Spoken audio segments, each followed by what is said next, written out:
नमस्कार, मी Shivaji Kamble. SK news Latur चॅनलमध्ये आपले स्वागत आहे.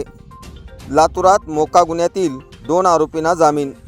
ॲडव्होकेट प्रतीक कांबळे यांच्या प्रभावी युक्तिवादामुळे जिल्हा न्यायालयाने दिला जामीन.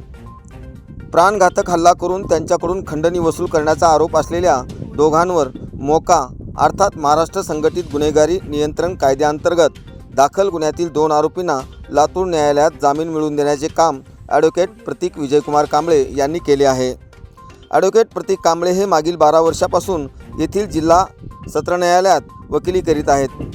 सामान्य नागरिकांकडून 1 रुपया न घेता ते त्यांची प्रभावीपणे बाजू मांडतात. आत्तापर्यंत गांजूर, चाकूर, लातूर आदी ठिकाणच्या गुन्ह्यातील आरोपींची बाजू मांडून त्यांनी न्याय मिळवून दिला आहे.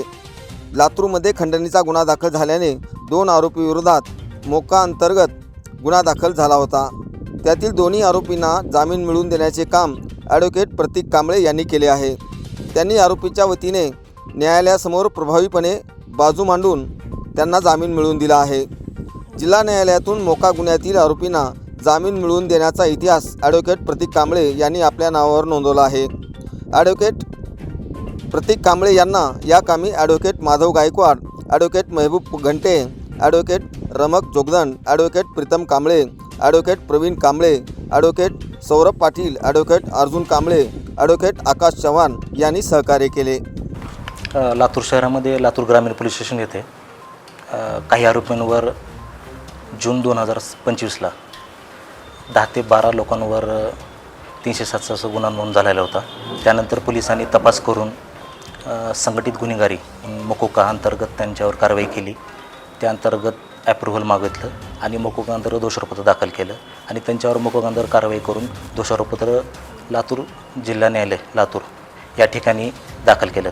त्यानंतर मी आरोपीची बाजू मांडल्यानंतर 2 आरोपींचा म्हणजे 5 डिसेंबर 2025 आणि 14 फेब्रुवारी 2026 या 2 आरोपींचा जामीन मकोका अंतर्गत नोंद केल्यानंतर मी जामीन मिळवून दिलेला आहे.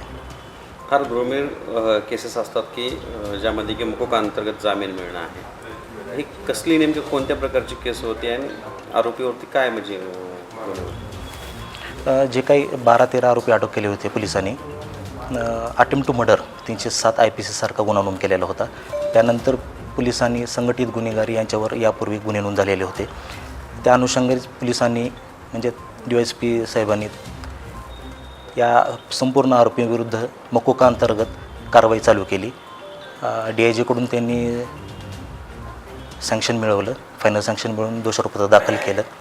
त्यामुळे 307च्या गुन्ह्यामध्ये त्यांना मकोका अंतर्गत कारवाई लावलेली होती. त्याच्यामध्ये त्यांनी किती घटना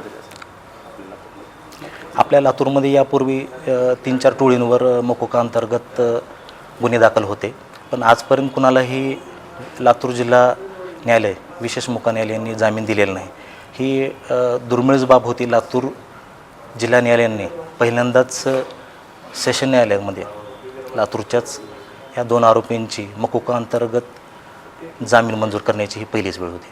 बरं, प्रश्न असा उपस्थित होतो की आपण जामीन दिलात, त्याला आरोपींना जामीन मिळवून दिलात, फार रिअर केसमधल्या आरोपींना जामीन मिळवून दिलात. अशी चर्चा कदाचित होऊ शकते की तुम्ही मकोकामधल्या एखाद्या आरोपीला जामीन मिळू शकते, मग इतर आरोपींना कॉन्फिडन्स येऊ शकतो अशी गुन्हेगारांना किंवा पुन्हा गुन्हा करण्याची हिंमत वाढू शकते. असं काय आपण त्याचं स्पष्टीकरण देणार? मला त्याबद्दल काही असं वाटत नाही, कारण हे संविधानाचं राज्य आहे. त्या अनुषंगानं बघितलं तर माननीय न्यायालयाने ज्यांच्या काही आरोपींवर मकोका अंतर्गत दोषारोपपत्र दाखल केलेलं होतं त्यांची बाजू, सरकारी वकिलांची बाजू, तपास अधिकाऱ्यांची बाजू पूर्णपणे ऐकून प्रथमदर्शनी यावर मकोका अंतर्गतमध्ये गुन्हा सिद्ध होत नाही या कन्क्लुजन आल्यानंतर जामीन दिलेली आहे. त्यामुळं मला असं वाटत नाही की कुणाचंही मनोबल वाढणार नाही, कारण की असंही असू शकतं की पोलिसांनी काही निर्दोष व्यक्तींनासुद्धा यामध्ये गोवण्याचं प्रयत्न केला असतो. त्याची बाजू मी मांडून त्याला न्याय मिळवून देण्याचं काम देखील मी या ठिकाणी केलेलं आहे.